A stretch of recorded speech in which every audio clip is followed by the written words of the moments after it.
but is faced with a dam which held an ocean of storms. Your mother would still be alive today if you didn't love that band so much. I woke from a dream last night. I had wings. Unnecessary funerals and depreciated human life.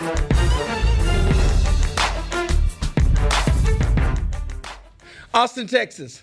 Welcome back to East by Southeast, the spoken word showcase. Brought to you by channelAustin. I'm B. Fran, your host, and baby, the next poet coming up. Woo! You guys are going to love her. I had the pleasure of being here with Ariana Brown. Thank you for coming on the show today. Thanks for having me. Are you ready to rip some poetry? I am. So how long have you been writing?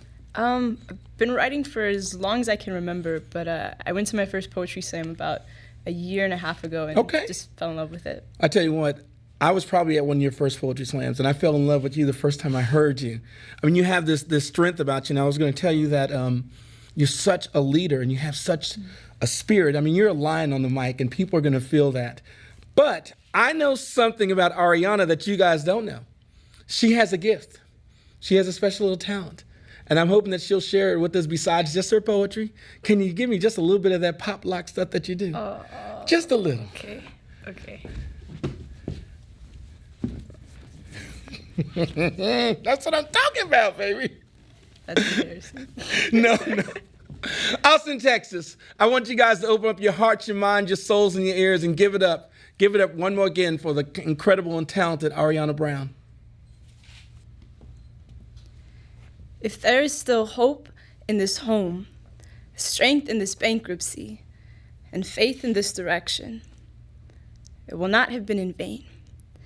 To the man who changed my life before I would know it, who would have to die before we would fully understand his poems, Gil Scott-Heron, I could have written you a tribute poem. I could have Googled every song you recorded, downloaded a playlist, memorized every lyric, and quoted lines like I'd heard them on repeat since '75, as I'm sure many will. But I'm hanging by a thread as it is, trying to remember when this type of response became acceptable, when grief laid itself to rest, intermittent in the margins of mass media, puzzled by the pieces of expression we're still trying to string together so we can call ourselves people who have absolutely no idea how to mourn you properly.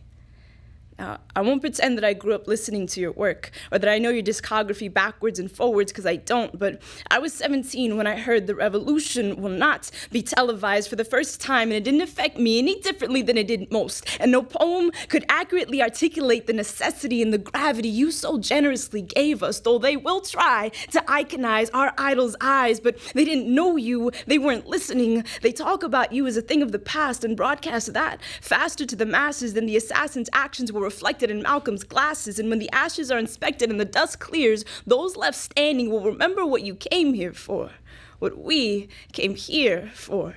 See, even in telling us that we were becoming marketable, the eloquence you presented was remarkable, and the bravery in your cadence gave us a foundation to build these kinds of stages upon. The revolution has been a long time coming, brother, and when it does, we will be great because of you. I expect no less than respect for your legacy, so I will not Martin Luther King, Malcolm X, Che Guevara, or Tupac Shakur you. I will not conceptualize and construct a Gil Scott-Heron theme park. I will not make commemorative t-shirts, create and direct a short film in your honor, tweet about you every year on the anniversary of the day you left us, or claim to see images of you in my pancakes. I will not make you a commodity. Promise. I will take the driver's seat and steer to avoid the cameras and reporters.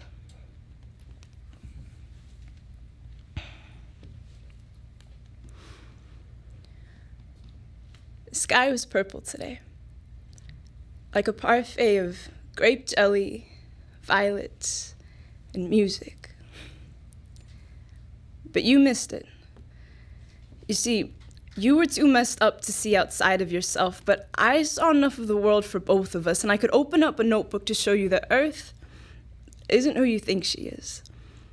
But first, I have to play babysitter, so the teachers don't notice your slurred sentences and awkwardly off-putting laugh that obviously doesn't sound like you. I just want to be friends with you like back when drug-free was a given, not just the crumpled ribbon at the bottom of backpacks and consciences. I want to play tag with our imaginations and talk about why we hate our parents, because I know you'd always listen. but I can smell the weed on your chapstick. And your cracked lips offer only recollections of the party this past weekend, and I wonder what else you take for granted. Like the romantic ambush of lips to trees doesn't open the floodgates for bleeding speech and fleeting appreciation for what you used to believe in. Inspiration has been bruised in your pocket while masquerading as a bag of rebellious choices. Forget being misunderstood. It's like an STD, and we've all been sleeping around too much. Sleeping with our eyes open, like a Barbie, packaged in her plastic coffin, because the hands of the life-washed, dirty, ugly children that touch her disgust her. But her fixed lipstick smile penetrating the box and assembly line of conformity placed her in, plastered that perpetually happy expression on a face that will never exhale. We want instant relatability, but lack the humility to dialogue. So we're all alone, sitting on the bus, watching TV, losing moments to music, trying to get to work, biding time to finish the day together. And isn't it crazy that in the jigsaw shuffle of life, we forget to see the big picture, letting the shows of the circus we choreograph into our hearts more often than the people whose hands are tied behind their backs from holding ours up. We've got strains on our patience and a playlist on repeat, so the fragrance of the waste we don't want to smell doesn't overwhelm our senses. I just want to imagine, without a drug-induced high, a street rider in the flashing headlights of time. And we could be you and me, writing poetry, living poetry, enough to feed a lifetime on. They say you never know what you've got till it's gone. So for now, I'll wait for you to come home with my open notebook in front of a setting sun on a purple sky.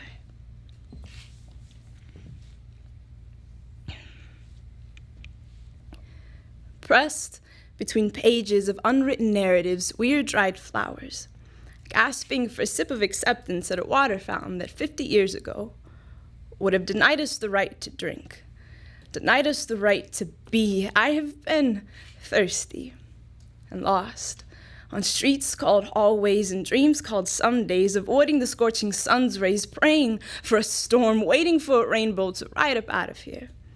For the kids whose faces are already aging in early grades because the grapevine whispers gruesome gossip from gullible gun-mouthed gargoyles who don't know how to give. For the black kids, the multiracial kids, the ones who don't look like the people in the textbooks. For my cousins Micah and Nakaria. They won't say you're beautiful. They will ask questions about your hair. They will stick things in your hair. They will assume they know you.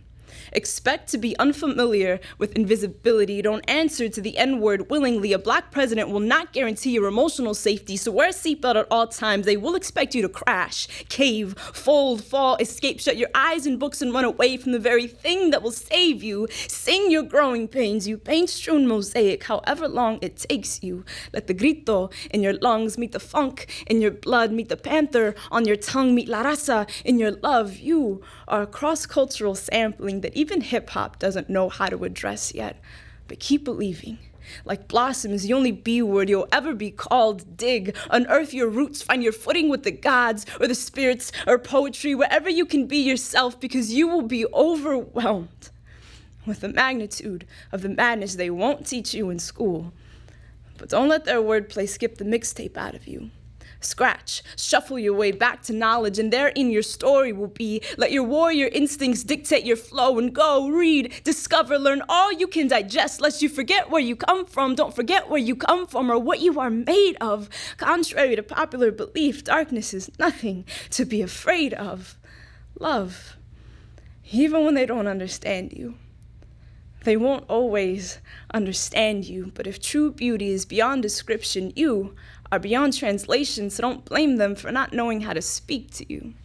But don't accept anything less than your truth. And if you can't find it, write it. If you can't see it, speak it. We were martyred for centuries so these moments could be this honest. Honor our fallen by loving your skin and every huey that gave a hue to make you. And when the world bends your stem and threatens to break you, bloom.